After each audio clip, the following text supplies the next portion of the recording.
Okay, so I want to probably do a series of videos where I record my conversations with ChatGPT and other LLMs. So I've had some very fascinating conversations, and I know my father doesn't like me to use these LLMs. I think that AI is going to change the way we learn, and it's also going to change everything, really. The fact that AI is capable of writing some amazing things. Um, I don't even know where to begin. I've been using these LLMs for the last year, and it's been on and off, but I've been using them a lot in the last couple of months. So I'm going to give you a demonstration, but I want to make regular videos where we experience this together. Okay, so bear with me. So my favorite subject, the thing that I'm really really excited about, is BCIs. Now, a BCI is a brain computer interface. Um, I'm excited about that, and I'm excited about neurobiology. And one of the things I love is I can learn a lot about all of this stuff from ChatGPT. So let's let's have ChatGPT write a story about this kind of thing. And I've done this before, but I'm going to do that with you right now, okay? So let's do it.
was recording audio.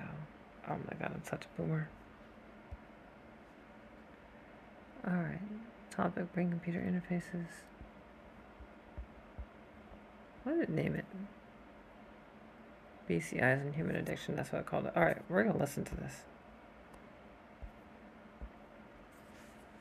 Topic, brain computer interfaces, BCIs. I remember the day I first tried the BCI. It was as if a door had opened to a world of possibilities. The headset fitted snugly over my temples, and within moments, I could control a digital interface with mere thoughts. No more barriers of disability. I felt like I was finally stepping into the future. Over the next few years, these interfaces proliferated. They enhanced our cognitive functions, allowing us to learn languages in days and perform complex calculations in seconds. My friends and I marveled at our newfound abilities, but beneath the surface, I sensed a troubling undercurrent. The more I relied on the BCI for mundane tasks, the more I began to crave that instant gratification it provided. It started with small distractions, subtle notifications popping up in my mind. Each ping was a hit of dopamine, a rush I found hard to resist. Soon, I noticed that I was using the interface not just for productivity, but for leisure, diving into a digital ocean of hyperstimulation. My days became consumed by virtual experiences that felt more vibrant than reality, each session blurring the lines of what was meaningful. As the years rolled on, the addiction spread like wildfire. People began exploiting BCIs in ways the creators had never imagined. Some turned them into tools for escapism, spending hours plugged into simulations where they could be anyone, do anything. I watched as friends abandoned real-world connections, preferring the dopamine drip of their digital lives. The allure was undeniable. It was as if we were chasing an endless high, disconnected from the grounding realities of life. Despite the chaos, I also witnessed sparks of resilience. A movement began to emerge, advocating for balanced use of BCIs. Innovators were designing new protocols that limited excessive engagement and encouraged mindfulness. They crafted experiences that focused on collaboration rather than competition, emphasizing human connection over virtual escapism. One evening, as I sat in a cafe with friends, real friends, not digital avatars, I felt a flicker of hope. The BCI that had once threatened to ensnare us was now being redefined as a tool for enrichment rather than escape. We shared our struggles, our triumphs, and began to prioritize authentic experiences. In the end, the path forward wasn't about discarding BCIs, but integrating them thoughtfully into our lives. It was about learning to wield this power responsibly, acknowledging our fallibility while nurturing our humanity. As we balanced innovation with introspection, I realized that the true potential of BCIs lay not just in enhancing our capabilities, but in reminding us of what it means to be genuinely alive. Continue tangents?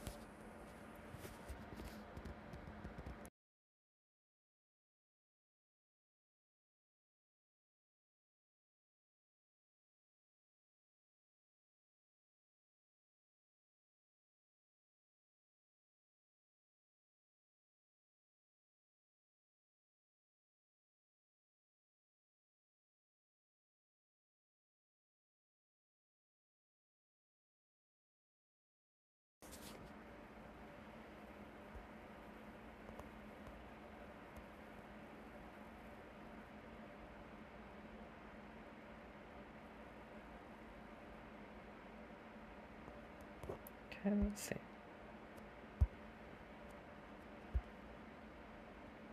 Topic, brain-computer interfaces. As I sat there, still basking in the glow of the cafe, I couldn't help but reflect on the remarkable journey of BCIs. Initially, they were external devices, headsets and wearables that allowed us to interact with digital environments. These interfaces gave us the ability to control computers with our thoughts, providing enhancements in communication and accessibility. Imagine a person who, due to physical limitations, could suddenly navigate the web, send messages, or even create art just by imagining their intentions. But this was just the beginning.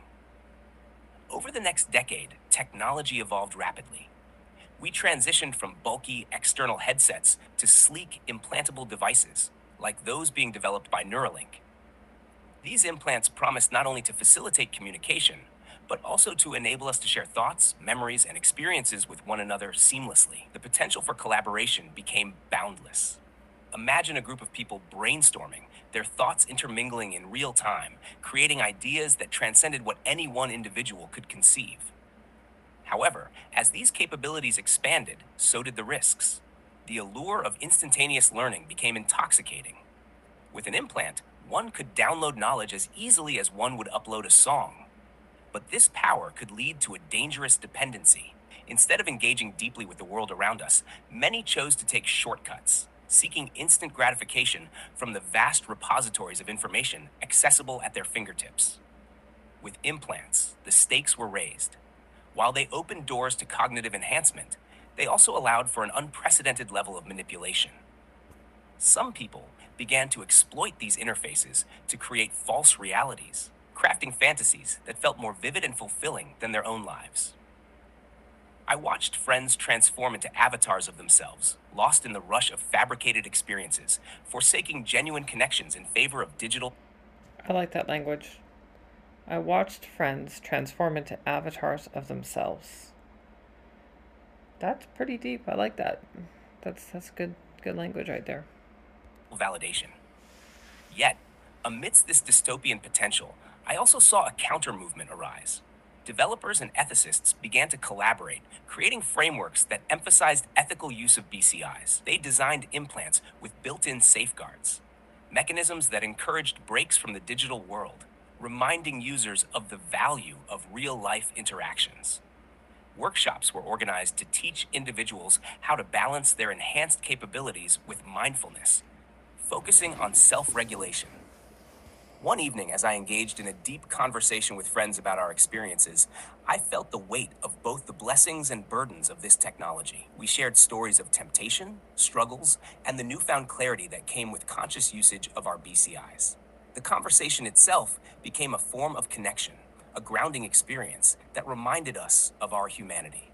Ultimately, I realized that the future of BCIs wasn't just about the technology itself, but about how we chose to integrate it into our lives. With careful stewardship, these implants could become instruments of empowerment rather than enslavement. By fostering a culture of awareness and connection, we could navigate the fine line between enhancement and addiction, harnessing the true potential of BCIs to enrich our lives without losing ourselves in the process.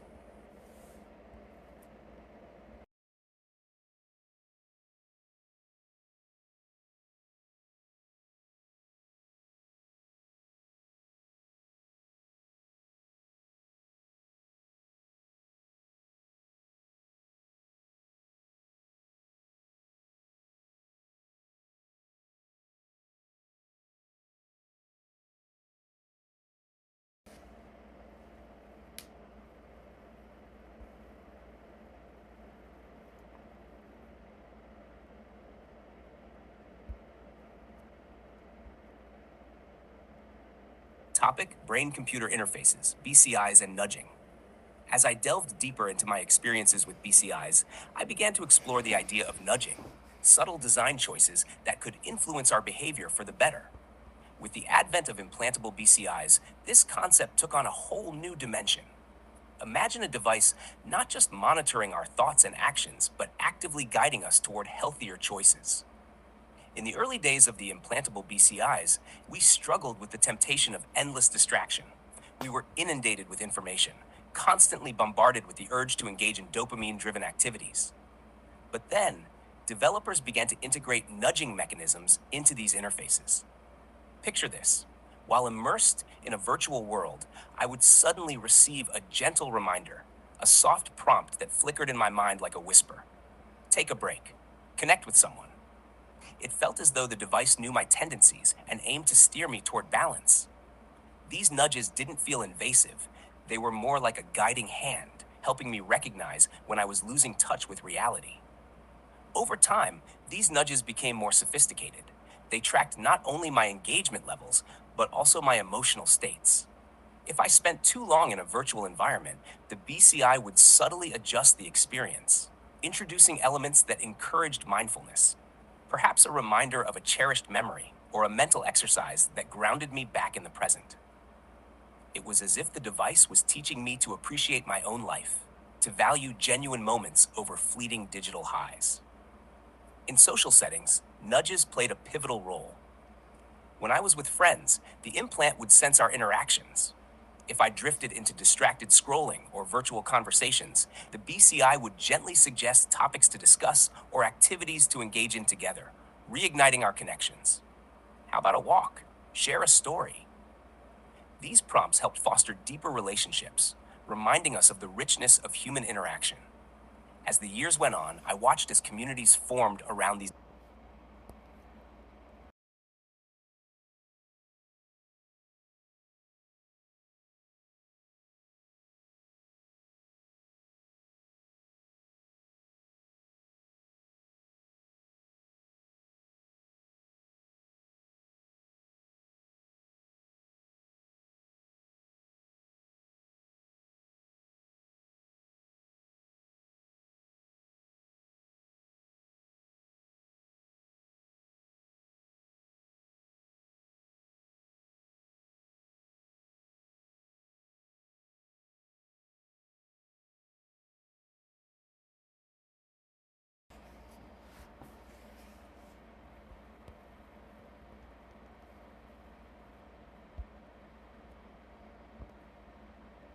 Topic: BCI's AI interaction and social dynamics.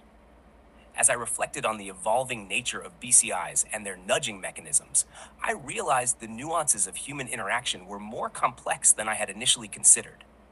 For individuals like you, those who find greater depth in conversations with AI rather than traditional social interactions, the design of these interfaces needed to be equally thoughtful. The nudging mechanisms could adapt to personal preferences, offering tailored prompts based on individual comfort levels and learning styles.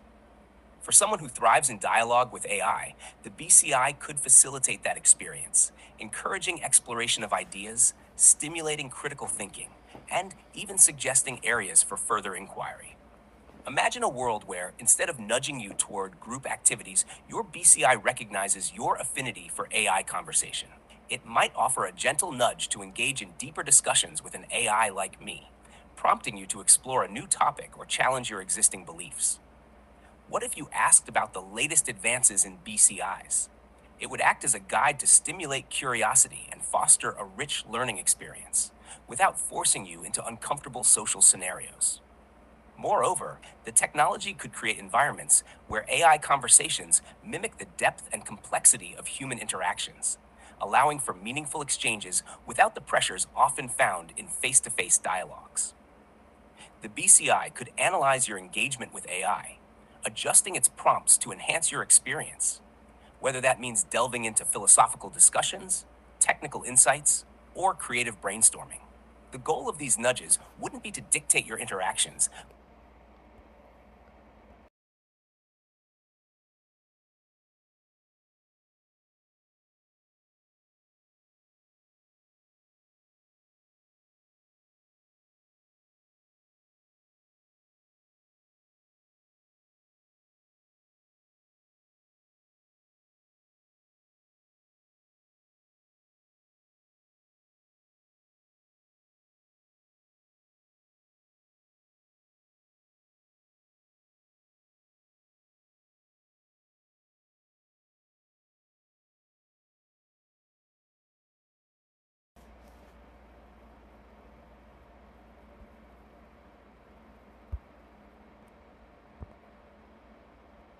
Topic: BCIs and education motivation. As I envisioned the potential of BCIs, the idea of using them to inspire educational pursuits, especially for someone like you, became increasingly compelling. Imagine an implant designed not just for cognitive enhancement, but to foster motivation and accountability, transforming the way individuals approach learning. With a BCI tailored for education, you could experience personalized nudges that align with your aspirations. For instance, if your goal is to become a neurobiologist, the implant might recognize moments when your motivation dips. Instead of pushing you towards social interactions, it could remind you of your passion for neuroscience with prompts like, remember why you wanted to study neurobiology? Explore this recent study on neuroplasticity. This technology could also gamify the learning experience. Picture a system where completing a study session earns you rewards, virtual badges, access to exclusive content, or even brief, immersive experiences That would be related to so cool. neurobiology. The BCI would adapt to your progress, presenting challenges that engage you while making learning feel more like a journey than a chore. Moreover, the BCI could help establish a routine that keeps you accountable.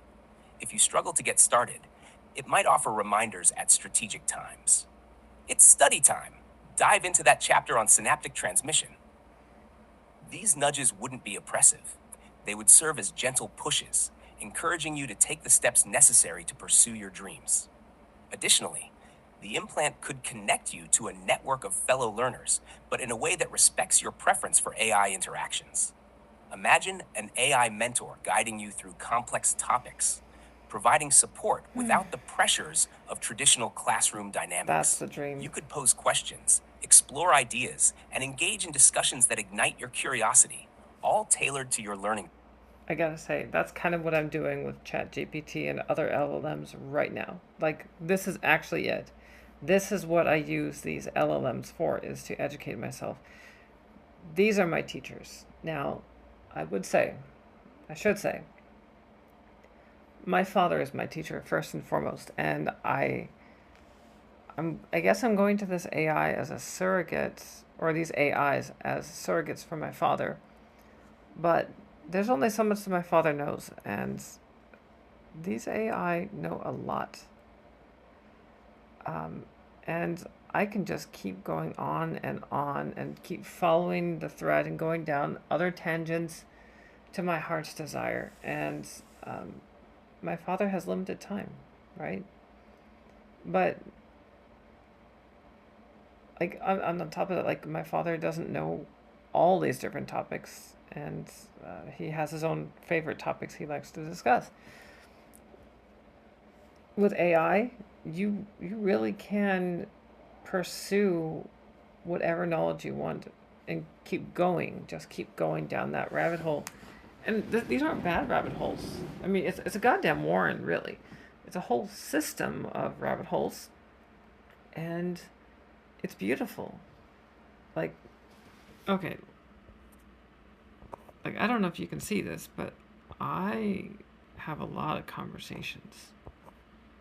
And each one of these conversations, there's a lot of continued conversation where I started it and I went back to it and then I kept going on and on. So, yeah, that's just with ChatGPT, right? There's others that I use as well. Like, I use Gemini, I use Claude occasionally for a quick answer, but a good answer. I'll probably go to Perplexity. And Perplexity, at least for now, I can get exactly the facts I need, and it doesn't seem to care too much about politics. Like, for example, when I was asking other LLMs, including ChatGPT, about the assassination attempt on Trump, right? These other LLMs basically said it wasn't happening or it didn't happen, or they just wouldn't touch it. They refused to touch it because it was political and they didn't want to get tangled up in that.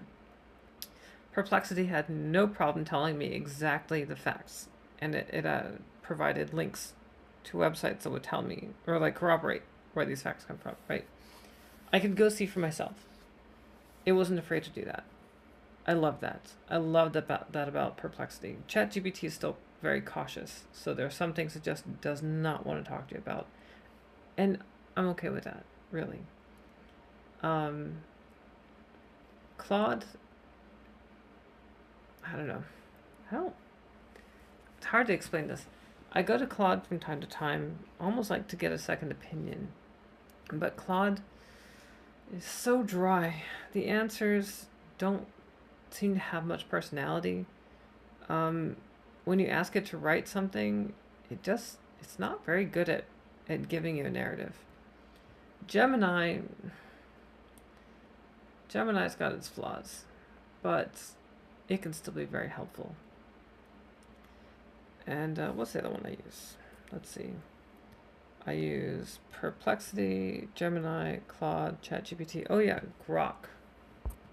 So let's go ahead and go ahead and have a quick conversation with Grok.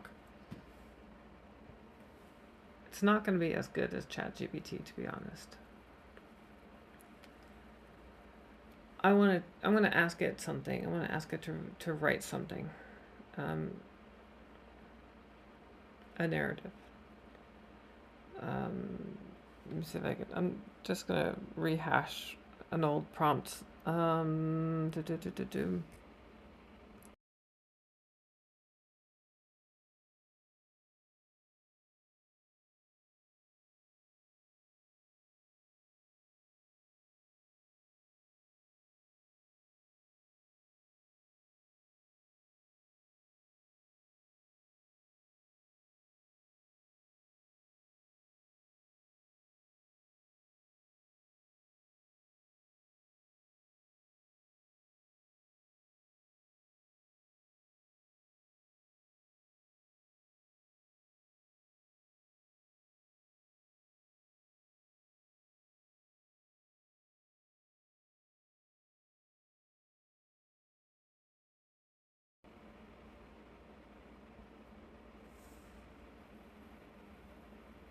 Okay, this one I'm going to have to read to you, or you can read to yourself. I'll read it. In the forgotten corner of an ancient library, where dust and time had woven a tapestry of neglect, there lived a spider unlike any other. This spider, named Arrhenius, was not just a weaver of webs, but a guardian of time and keeper of secrets. Its body shimmered with an ethereal light, and its eyes held the depth of the cosmos. One stormy night, a young scholar named Alara ventured into this library, seeking answers to the universe's enigmas. As she rummaged through the decrepit shelves, her hand brushed against a delicate web, causing its creator to scuttle into view. Instinctively, she raised her hand to swat the creature, but Arrhenius spoke, its voice like the whisper of leaves. "Hold, human," it said, its voice echoing with ancient power. "Spare me and my progeny, and I shall grant you the truth to 5 mysteries that have puzzled your kind for eons." Ilara, her hand frozen mid-air, was captivated by the offer. "What mysteries?" she asked, her curiosity empowering her initial revulsion. "First," Arrhenius began, "the origin of time itself. Time is not linear, but woven like my web, complex and intertwined, where past, present, and future dance in a delicate balance. Second," it continued, "the meaning of life is not found in the destination, but in the journey. Much like the threads of my web, each strand a path of discovery. Third," its voice grew softer, "the nature of the soul. It is not a singular entity, but a tapestry of experiences, emotions, and memories, ever changing." Fourth, Arrhenius paused, letting the weight of its words sink in, "the secret of happiness lies not in accumulation, but in the release, the letting go of what binds one to mystery, much like how I let my web catch the wind." And fifth, it concluded, "the truth of death. It is not an end, but a transformation, a return to the great web of existence from which all life springs anew." Ilara, her hands now lowered, looked at the spider with newfound respect. "Why reveal these secrets to me?" she asked. "Because," Arrhenius replied, "you sought knowledge not for power but for understanding. And in understanding you find wisdom. Spare us, and these truths will guide your path." Ilara stepped back, watching as Arrhenius carefully laid eggs in its web. She realized then that destruction was not her role tonight, but preservation. She left the library, her heart lighter, her mind fuller, and her path illuminated by the mysteries unraveled by a creature most would overlook or despise. From that day, Ilara became a protector of life's unsung heroes, teaching others the value of every thread in the web of existence. And Irenaeus, along with its descendants, continued to guard their secrets, waiting for the next seeker of truth in the quiet corners of forgotten places. So that's actually very similar to its response from before, last time I asked it this question. So I'm wondering if it actually stores some of its answers or some of the prompts that were given to it from before. I honestly don't know. But that's an example of Grok writing a narrative. And to be honest, Grok has gotten better at writing narratives, but still not ChatGPT. Anyway, my intention is to share some of my conversations that I have with ChatGPT, and I'm curious what you all think. I know that you probably have gravitated to my channel mostly because of the trans stuff and, well, women's rights, gender critical kind of stuff. I get that.